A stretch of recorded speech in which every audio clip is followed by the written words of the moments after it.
श्रावणी उस बच्चे को हाथ में लिए जोर जोर से हंस रही थी। रात के अंधेरे में चांद की रोशनी में सनसनाती हुई सिसकियां भरती हुई हवा में अपने ही अंदर जी रही आत्माओं के काबू में आई श्रावणी मौत का पैगाम लेकर आई थी। और वो मौत थी उस नन्हे से बच्चे की। चंदनलाल चीख रहा था, चिल्ला रहा था, रो रो कर श्रावणी से भीख मांग रहा था कि वो उसके पोते को छोड़ दे। वो भागकर श्रावणी से अपने पोते को वापस छीन लेना चाहता था, मगर योगी अमृत ने उसे पकड़ कर रखा था। वो उससे कह रहे थे कि राय बहादुर पर भरोसा रखो, वो श्रावणी को ऐसा कुछ नहीं करने देंगे। राय बहादुर धीरे धीरे छत की सीढ़ियां चढ़ रहे थे। श्रावणी को ध्यान से देख रहे थे।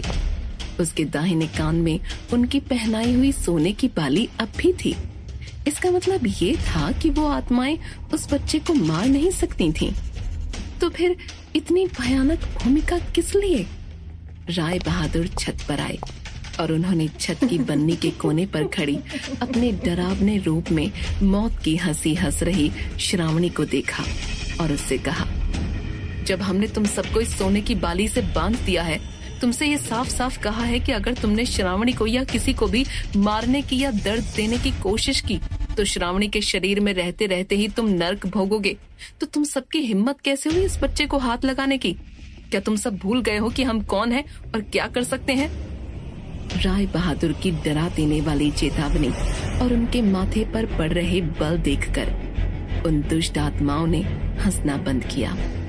राय बहादुर को श्रावणी की आग उगलती लाल आंखों से घूरा और उस बच्चे को बाएं हाथ में लेकर हवा में लटकाया और चीख कर कहा, हम सब तो 300 साल से जानते हैं राय बहादुर तेज प्रताप सिंह कि तू क्या कर सकता है। हम सब ये भी जानते हैं कि तूने हमारी काली शक्तियों को शादी होने तक इस लड़की के कान में पहनाई हुई सोने की बाली में बांध दिया है। पर इसका मतलब ये नहीं कि हम इस गांव में सब बर्बाद नहीं कर सकते। तू हम सबको बांध सकता है क्योंकि हम श्रावणी के शरीर में है।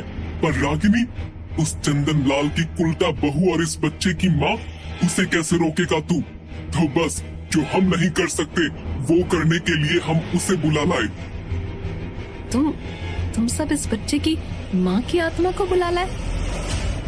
हाँ राय बहादुर साहब, जब माँ इस दुनिया में नहीं रही तो ये अनाथ बच्चा इस दुनिया में रहकर क्या करेगा? बस इसीलिए हम इसकी माँ की आत्मा को मौत के अंधेरों से जगा कर ले आए। अब तू रागिनी को इसे ले जाने से रोक सकता है तो रोक के दिखा। देखते ही देखते श्रावणी के कंधों पर 2 खून से सने हाथ उसकी पीठ से चढ़ते हुए उसके कंधों तक आए। फिर उसके सर के पीछे से रागिनी के आधे कटे हुए सर ने ढांका और फिर रागिनी ने अपने बच्चे को देखकर दर्द से चीख मारी और श्रावणी के कंधों पर चढ़कर अपने बच्चे को देखकर जोर जोर से रोने लगी। रागिनी का रोना दर्द भरा भी था और डरावना भी। एक आधे कटे सर वाली, उल्टे पैरों वाली, सफेद आंखों वाली, बहते खून से सनी औरत श्रावणी के कंधों पर बैठकर रो रही थी, मातम मना रही थी। उसने श्रावणी के हाथों में अपने रोते हुए बच्चे को देखा और जोर जोर से रोने लगी और कहने लगी, मेरा बेटा, मेरा लाल, मेरा मुन्ना, मैं कैसे रहूंगी इसके बिना? मैं साथ ले जाऊंगी इसे। ला श्रावणी, मेरा मुन्ना मुझे दे, ये मेरे साथ ही रहेगा। हाँ हाँ लाडो, ले जा अपने बच्चे को अपने साथ। अजर ने वापस आके तेरे मुन्ने का भी गला काट देना है और तेरा ससुर न बचा सकेगा तेरे मुन्ने को। तुझे कौन सा बचा लिया उसने? उसके सामने ही तेरे पति ने तेरा गला काट दिया। जा जा लाडो, ले जा अपने लाल को अपने साथ, ले जा। रागिनी, ये अनर्थ न कर बहू, छोड़ दे मुन्ना को। बावरी, तू मर चुकी है पर ये जिंदा है।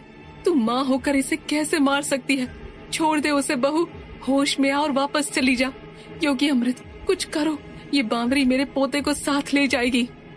चंदनलाल, रागिनी की आत्मा श्रावणी के शरीर में बस रही आत्माओं के वश में है।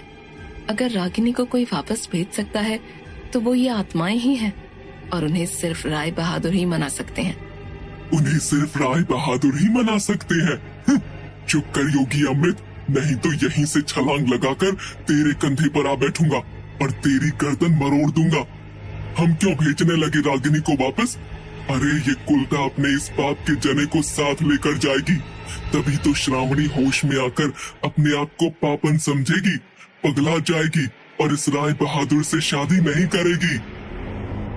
तुम सबके ये इरादे कभी पूरे नहीं होंगे।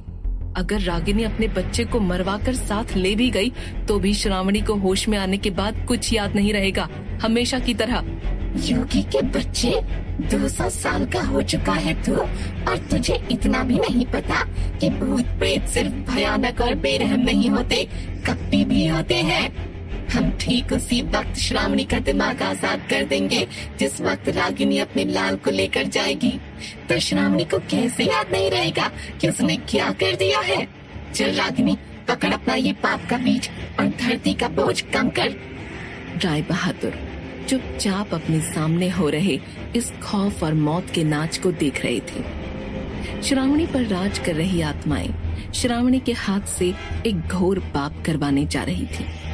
रागिनी एक अतृप्त आत्मा, एक बच्चे से दूर की गई माँ, मोह में अंधी होकर अपने ही बच्चे की जान लेने पर उतारू थी।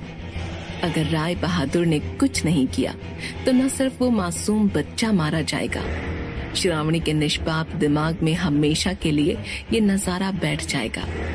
वो अपना मानसिक संतुलन खो देगी और उसके बाद अगर उसने राय बहादुर से शादी कर भी ली तो जो लक्ष्य वो इस शादी से साधना चाहते हैं वो कभी नहीं हो पाएगा।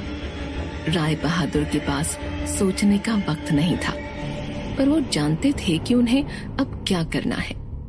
राय बहादुर आगे बढ़े और बन्नी पर चढ़कर श्रावणी और उसके कंधे पर बैठी अपने शिशु को सहलाती और मौत की तरफ ले जाती रागिनी के सामने खड़े हो गए। उन्होंने श्रावणी की आंखों में हंस रही उन 100 आत्माओं को देखा और कहा, ठीक है रागिनी, ले जाओ अपने बेटे को अपने साथ। कैसे लेकर जाओगी? छत से फेंककर इसके नन्हे शरीर के टुकड़े करोगी या उन्हीं हाथों से इसका गला घोंट दोगी जिनसे इसे दूध पिलाया था? बताओ ना रागिनी, हम जानना चाहते हैं कि तुम ऐसे देख सकोगी कि जिस तरह तुम मरने के बाद एक अशांत आत्मा की तरह धरती और आकाश के बीच भटक रही हो, अपने बेटे को अपने हाथों से उस चक्र में कैसे धकेल सकोगी? बेटे के मोह में अंधी होकर तुम ये भूल रही हो कि तुम भी उसके साथ वही करने जा रही हो जो तुम्हारे पति ने तुम्हारे साथ किया था, बेरहमी से मौत के घाट उतारना। राय बहादुर की बात सुनकर रागिनी की सफेद आंखें फटी की फटी रह गईं। उसका आधा कटा सिर ममता के एहसास के मारे कांपने लगा। उसने अपने खून से सने हुए हाथों में रो रहे बेटे को ऐसे देखा कि जैसे उसे अभी अभी होश आया हो, उसकी निद्रा टूटी हो। वो श्रावणी के कंधे से रेंगते हुए नीचे उतर आई और अपने बच्चे को हाथों में उठाकर उसकी नन्ही आंखों में देखने लगी। श्रावणी के अंदर से बोल रही आत्माएं गुस्से से बिलबिला उठी। श्रावणी चीख उठी, क्या सोच रही है रागिनी? बाहर से ले चल इसे अपने साथ। जिंदा दुनिया में ये सिर्फ बदनामी की ठोकर खाएगा, क्योंकि ये नाजायज है। इस राय बहादुर की बातों में आकर पागल मत बन। हम तुझे जीवन मृत्यु के दूसरे कोने से बुलाकर इसलिए नहीं लाए कि तू इस धोखेबाज राय बहादुर की बातों में आ जाए। ये तुझे भटका रहा है, बहुत बड़ा जादूगर है ये। इसके जाल में मत फंस। फेंक दे अपने बच्चे को छत से नीचे और ले जा इसकी आत्मा को अपने साथ। चंदन लाल का रो रो कर बुरा हाल था। वो चिल्ला चिल्ला कर रागिनी से भीख मांग रहा था कि अपने ही हाथों से अपने बेटे को न मारे। वो ये वादा कर रहा था कि वो अपने पोते को पूरे सम्मान और अधिकार के साथ पालेगा। उसे कभी ये पता नहीं लगने देगा कि वो अजर का बेटा नहीं है। योगी अमृत ने चंदनलाल को थामे रखा था, मगर वो आंखें मूंद कर रागिनी को शांत करने के लिए मंत्र पढ़ रहे थे। श्रावणी के अंदर की आत्माएं पागलों की तरह रागिनी को झकझोर रही थीं। हवा की तेज सनसनाहट में उनकी चीखें रागिनी से बार बार कह रही थीं कि वो अपने बेटे को छत से नीचे फेंक दे। राय बहादुर एकदम शांत खड़े थे, जैसे कि वो जानते हों कि अब क्या होने वाला है, और जो वो सोच रहे थे वही हुआ। रागिनी के अंदर की मोह और बेचैनी में अंधी हो चुकी माँ चुपचाप बैठ गई और उसकी चेतना, उसका ज़मीर जागा। उसे एहसास हुआ कि वाकई में वो अपने बेटे के साथ वही करने जा रही है जो उसके साथ हुआ। वो अपने ही बेटे को मौत के घाट उतारने जा रही है। उसके नन्हे से कोमल से शरीर से उसकी अबोध आत्मा को खींचने जा रही है। रागिनी दोष की भावना से भर उठी और उसके अंदर से एक माँ का रोना निकला। उसने तुरंत अपने बच्चे को राय बहादुर को दे दिया और चीख उठी, नहीं नहीं नहीं, ये मैं क्या करने जा रही थी? मैं अपने ही हाथ अपने लाल के खून से कैसे रंग सकती हूँ? उसे साथ ले जाने के लिए उसकी जान कैसे ले सकती हूँ? नहीं, मैं अपने बेटे के साथ वो नहीं कर सकती जो मेरे साथ हुआ। श्रावणी गुस्से और हार के एहसास से एक कर्कश औरत की आवाज में बिलबिलाते हुए, लक्ष्मी, जीते जी तो तू अपने पति की सगी हुई नहीं और मरने के बाद हमें भी धोखा दे रही है।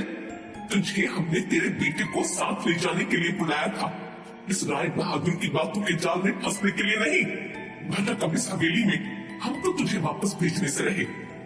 जीते जी तो मैं पापन थी ही, मगर अब अपने बेटे के खून से अपने हाथ रंग कर मरने के बाद और पाप नहीं करूंगी मैं, और न ही इस हवेली में भटक कर मैं अपने ससुर और अपने बेटे की जिंदगी खराब करूंगी। तुम सब मुझे जहाँ से खींच कर लेकर आए हो, अगर तुम मुझे वहाँ वापस न भी भेजो तो भी मैं इस हवेली पर अपना साया नहीं पड़ने दूंगी। मैं जा रही हूँ। ये कहते हुए रागिनी ने श्रावणी को अपने रास्ते से हटाने के लिए धक्का दिया और वो छत से कूदकर हवा में गायब हो गई। पर श्रावणी का पांव फिसला और वो बन्नी से गिरने लगी। राय बहादुर चिल्लाए, श्रावणी नहीं! श्रावणी ने किसी तरह बन्नी का छोर पकड़ा और राय बहादुर ने तुरंत बच्चे को चंदन लाल के हाथ में देते हुए श्रावणी का हाथ पकड़ा। श्रावणी के अंदर की आत्माएं गायब हो चुकी थीं और अब वो फिर एक मासूम डरी हुई 18 साल की लड़की थी जो हाथ फिसलने पर अपनी जान गंवा सकती थी। उसने अपनी डरी हुई हरी आंखों से राय बहादुर की तरफ देखा और उनकी मदद के लिए बढ़े हुए हाथ को देखकर ना में अपना सिर हिलाया। अपना हाथ वापस खींच लीजिए तेज, मुझे बचाने की कोशिश मत कीजिए। पागल हो गई हो श्रावणी, मेरा हाथ पकड़ो और ऊपर आओ। मैं नहीं आ रही ऊपर, मुझे पता है कि मैंने फिर से कोई बहुत बड़ी गलती की है। उन आत्माओं ने मुझसे फिर से कोई गलत काम करवाया है और अगर मैं जिंदा रही तो न जाने मैं कौन कौन से पाप कर बैठूं। इसलिए मैं जा रही हूँ। बापू से कहना कि उनकी लाडो छत से गिर गई। मैं हाथ छोड़ रही हूँ तेज। श्रावणी नहीं! क्या नादानी और दुख में लिया गया श्रावणी का ये फैसला वाकई में उसकी जान ले लेगा? क्या राय बहादुर उसकी जान बचा सकेंगे? क्या वो आत्माएं श्रावणी को मरने देंगे? आखिर क्या है राय बहादुर, श्रावणी और लाल रानी का रहस्य, और ये 100 आत्माएं हैं कौन? क्या राय बहादुर और श्रावणी की ये अनोखी कहानी शादी के मंडप तक पहुंचेगी या राय बहादुर को खाली हाथ हुकुमपुर लौटना पड़ेगा? जानने के लिए सुनते रहिए श्रावणी और राय बहादुर की कहानी, जिसका नाम है भयनगर, सिर्फ पॉकेट FM पर।